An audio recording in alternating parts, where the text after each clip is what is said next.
ਸਾਹਿਬ ਦੇ ਵਿੱਚ ਜਰਮਨ ਤੋਂ ਆਏ ਗੋਰੇ ਦੇ ਨਾਲ ਹੋਇਆ ਅਜਿਹਾ ਚਮਤਕਾਰ ਜਿਸ ਨੂੰ ਦੇਖ ਕੇ ਸਾਰੀ ਸੰਗਤ ਰਹਿ ਗਈ ਹੱਕੀ ਬੱਕੀ ਤੇ ਲੱਗੀ ਵਾਹਿਗੁਰੂ ਦੇ ਜੈਕਾਰੇ ਲਗਾਉਣ। ਸ੍ਰੀ ਦਰਬਾਰ ਸਾਹਿਬ ਦੀ ਮਾਨਤਾ ਹਰ ਕੋਈ ਜਾਣਦਾ ਹੈ ਤੇ ਹਰ ਕੋਈ ਇਹ ਜਾਣਦਾ ਹੈ ਕਿ ਗੁਰੂ ਸਾਹਿਬ ਆਪਣੇ ਪਿਆਰਿਆਂ ਦੀ ਮਦਦ ਕਰਨ ਦੇ ਲਈ ਹਰ ਥਾਂ ਤੇ ਪਹੁੰਚ ਜਾਂਦੇ ਨੇ। ਅਜਿਹਾ ਹੀ ਕੁਝ ਹੋਇਆ ਜਰਮਨ ਤੋਂ ਆਏ ਇਸ ਗੋਰੇ ਦੇ ਨਾਲ। ਇੱਕ ਫੈਕਟਰੀ ਦੀਆਂ ਮਸ਼ੀਨਾਂ ਜਿਹੜੀਆਂ ਖਰਾਬ ਹੋ ਗਈਆਂ ਉਹ ਸਾਰੀਆਂ ਜਰਮਨ ਤੋਂ ਹੀ ਬਣੀਆਂ ਹੋਈਆਂ ਸੀ ਤੇ ਜਰਮਨ ਤੋਂ ਇੱਕ ਇੰਜੀਨੀਅਰ ਨੂੰ ਬੁਲਾ ਲਿੱਤਾ ਗਿਆ। ਉਹ ਇੰਜੀਨੀਅਰ ਜਿਹੜਾ ਉੱਥੇ ਪੰਜਾਬ ਆਇਆ ਤੇ ਉੱਥੇ ਆ ਕੇ ਉਸਨੇ ਸਾਰੀਆਂ ਮਸ਼ੀਨਾਂ ਦੀ ਜਾਂਚ ਕੀਤੀ ਤੇ ਫਿਰ ਸਾਰੀਆਂ ਮਸ਼ੀਨਾਂ ਨੂੰ ਠੀਕ ਕਰ ਦਿੱਤਾ। ਪਰ ਕੁਝ ਦਿਨ ਜਿਹੜਾ ਉਹ ਇੰਜੀਨੀਅਰ ਆ ਉਹ ਇੱਥੇ ਹੀ ਰਹਿਣਾ ਸੀ ਕਿਉਂਕਿ ਉਹ ਹੁਣ ਇੰਨੀ ਦੂਰੋਂ ਆਇਆ ਸੀ ਤੇ ਉਹ ਇੱਥੇ ਘੁੰਮਣਾ ਚਾਹੁੰਦਾ ਸੀ। उसदे नाल एक फैक्ट्री दे एक बंदे नूं लगा दिता क्योंकि थोड़ी बहुती अंग्रेजी वो बोलना जानता सी। ते जदों उसनूं जो इंजीनियर आ उसने दूसरे फैक्ट्री दे बंदे नूं पुछया कि इत्थे कुछ घूमण दे लई की है ते उसने कहा कि जदों कोई सिख हुंदा है ते वो एक गल कहंदा है कि इत्थे दरबार साहिब यानी कि उन्हें जिहड़ा जर्मन तो इंजीनियर आया सी उसनूं कहा कि तुसीं गोल्डन टैंपल बारे सुनिया ही होवेगा। उसने कहा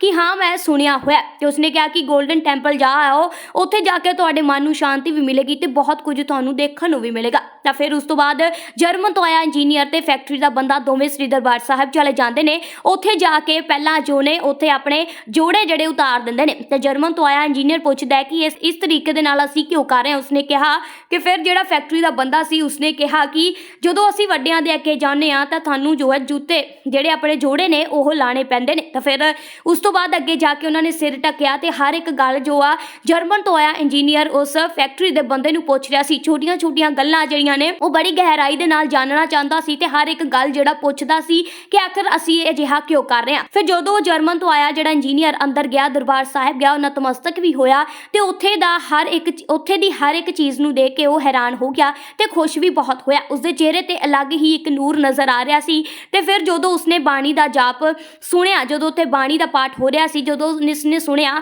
ਤੇ ਉਹ ਉੱਥੇ ਬਹੁਤ ਸਮਾਂ ਬੈਠਾ ਰਿਹਾ। ਤੇ ਫਿਰ ਜਿਹੜਾ ਫੈਕਟਰੀ ਦਾ ਬੰਦਾ ਸੀ ਉਸਨੇ ਦੇਖਿਆ ਕਿ बहुत ज़्यादा समा हो गया हुण सानू इत्थों चलना चाहिए। फिर जो उत्थों उठे तो फिर फैक्ट्री के बंदे ने सोचा कि मैं तो आनंद मान लिया बाणी का तो वह जो इंजीनियर आ जर्मन तो आया उसनू कुछ समझ नहीं आ रहा होगा तो उसनू धक्के नाल बिठाना ठीक नहीं है। फिर वो बाहर आए तो फिर उसने जर्मन तो आए जो इंजीनियर ने उसने फैक्ट्री के बंदे तो पूछा कि जो अंदर जाप हो रहा सी तुहानू समझ आ रहा सी।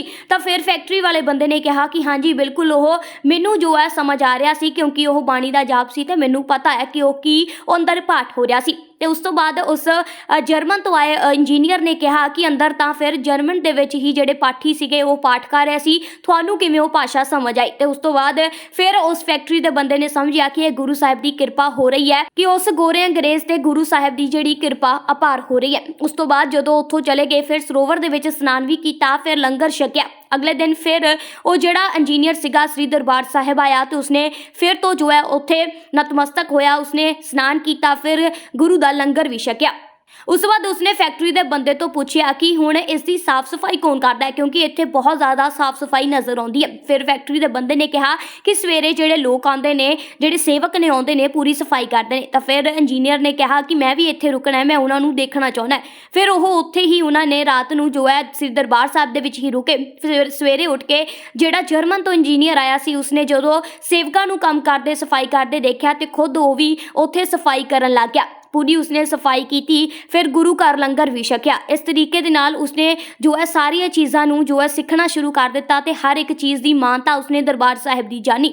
फिर उस तो बाद जो है उसके जान का समय आ गया तो उसने जो है फैक्ट्री के बंदे नूं कहा कि मैनू अपने 5 कार लैके दिओ मैं अपने नाल लैके जाने। फिर वो 5 कार भी लैके गया।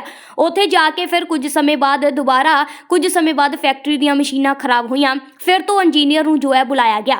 तो फिर पर जिहड़ा फैक्ट्री का बंदा उसदे नाल सी वो हट गया सी वो रिटायर हो गया सी। इंजीनियर ने दोबारा उसनूं बुलाया अपने कोल तो फिर वो जिहड़ा इंजीनियर सी वो पूरे सिੱਖੀ ਦੇ ਵਿੱਚ तब्दील होया सी। उसने अपना परिवार भी सिੱਖੀ नाल जोड़ दिता ते नीले बाणे दे विच जदों इंजीनियर नूं उस फैक्ट्री के बंदे ने देखा तो हक्का बक्का रह गया। फिर उसने देखा कि गुरु साहिब की अपार किरपा उस इंजीनियर ते हो चुकी है चाहे वह विदेशी होवे पर गुरु साहिब ते जिहड़े विश्वास करते हैं वो हर एक बंदे की मदद गुरु साहिब करते हैं ते अपने रंग विच रंग ही लैंदे ने।